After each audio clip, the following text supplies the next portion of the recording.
नमस्कार दोस्तों। आज हम आपको एक ऐसी कहानी सुनाने जा रहे हैं जो सिर्फ एक पौराणिक कथा नहीं है, बल्कि भक्ति, शक्ति और अहंकार की एक गहरी सीख भी देती है।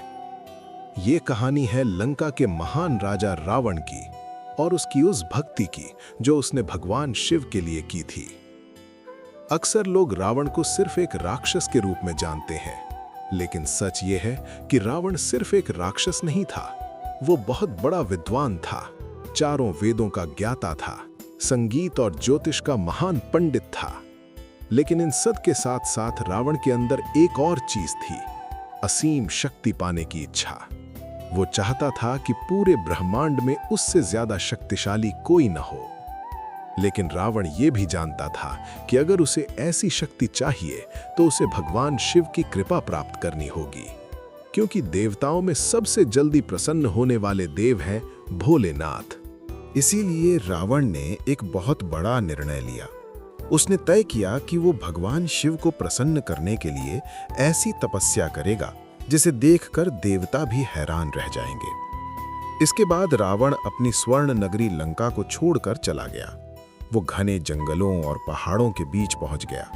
वहां उसने एक स्थान चुना जहां चारों ओर सिर्फ शांति थी।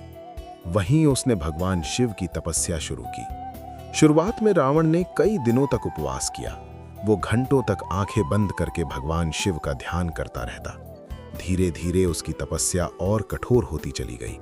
दिन बीतते गए, महीने बीतते गए, फिर साल बीतने लगे, लेकिन भगवान शिव अभी तक प्रकट नहीं हुए। अब रावण की तपस्या और भी कठिन हो गई। उसने अपने शरीर की परवाह करना बंद कर दिया। धूप, बारिश, तूफान, कुछ भी उसकी तपस्या को रोक नहीं पाया। तब रावण ने एक ऐसा निर्णय लिया जिसने पूरे ब्रह्मांड को हिला दिया।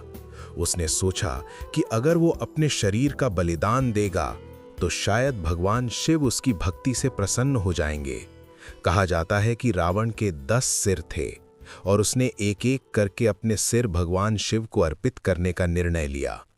रावण ने अपनी तलवार उठाई और भगवान शिव का नाम लेते हुए अपना पहला सिर काट दिया। उसने उस सिर को शिवलिंग के सामने अर्पित कर दिया। लेकिन आश्चर्य की बात यह थी कि कुछ ही समय में उसका सिर फिर से वापस आ गया। लेकिन रावण यहीं नहीं रुका। उसने दूसरा सिर काट दिया, फिर तीसरा, फिर चौथा। एक एक करके वो अपने सिर भगवान शिव को अर्पित करता गया। उसकी तपस्या इतनी भयानक थी कि देवताओं के लोक में हलचल मच गई। देवता डरने लगे। उन्हें लगा कि अगर रावण को इतनी शक्ति मिल गई तो वो पूरे ब्रह्मांड के लिए खतरा बन सकता है। लेकिन रावण अपनी भक्ति में डूबा हुआ था। जब उसने अपना 9वां सिर भी भगवान शिव को अर्पित कर दिया, तब पूरी सृष्टि जैसे थम गई। अब उसके पास सिर्फ एक आखिरी सिर बचा था। जब वो अपना 10वां सिर काटने वाला था, तभी अचानक वहां एक तेज प्रकाश प्रकट हुआ। वो प्रकाश इतना तेज था कि चारों ओर रोशनी फैल गई और उस प्रकाश के बीच भगवान शिव स्वयं प्रकट हो गए। भगवान शिव ने तुरंत रावण का हाथ पकड़ लिया। उन्होंने कहा, रावण, बस करो, तुम्हारी भक्ति ने मुझे प्रसन्न कर दिया है। मुझसे वरदान मांगो। रावण की आंखों में खुशी के आंसू आ गए। वो भगवान शिव के सामने झुक गया और उसने कहा, प्रभु, मैं चाहता हूं कि मुझे अमर होने का वरदान मिल जाए। ये सुनकर देवताओं के मन में डर पैदा हो गया। अगर रावण सच में अमर हो जाता तो पूरी सृष्टि का संतुलन बिगड़ सकता था। लेकिन भगवान शिव मुस्कुराए। उन्होंने रावण से कहा, रावण, इस संसार में जो जन्म लेता है उसकी मृत्यु निश्चित होती है। अमरता का वरदान किसी को नहीं दिया जा सकता, लेकिन भगवान शिव उसकी भक्ति से बहुत प्रसन्न थे। इसलिए उन्होंने उसे एक अलग वरदान दिया। उन्होंने कहा, मैं तुम्हें ऐसी शक्ति देता हूं कि देवता और दानव भी तुम्हें आसानी से पराजित नहीं कर पाएंगे। और मैं तुम्हें यह भी वरदान देता हूं कि तुम्हारी बुद्धि और ज्ञान पूरे ब्रह्मांड में प्रसिद्ध होंगे। रावण बहुत खुश हो गया।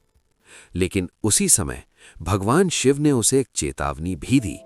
उन्होंने कहा, रावण, याद रखना, शक्ति का उपयोग हमेशा धर्म के लिए करना। अगर शक्ति के साथ अहंकार जुड़ जाता है तो वही शक्ति विनाश का कारण बन जाती है। लेकिन समय के साथ रावण इस चेतावनी को भूल गया। उसका घमंड बढ़ने लगा और यही घमंड आगे चलकर उसके पतन का कारण बना। दोस्तों, ये कहानी हमें एक बहुत बड़ी सीख देती है। भक्ति इंसान को महान बना सकती है, लेकिन अगर भक्ति के साथ अहंकार जुड़ जाए तो वही इंसान अपने विनाश की ओर बढ़ने लगता है। लेकिन यहां एक सवाल रह जाता है, अगर रावण भगवान शिव का इतना बड़ा भक्त था, तो फिर जब उसका अंत हुआ तब भगवान शिव ने उसे बचाया क्यों नहीं? क्या इसके पीछे भी कोई रहस्य था? अगर आप इस रहस्य के बारे में जानना चाहते हैं तो कमेंट में जरूर लिखें। हर हर महादेव।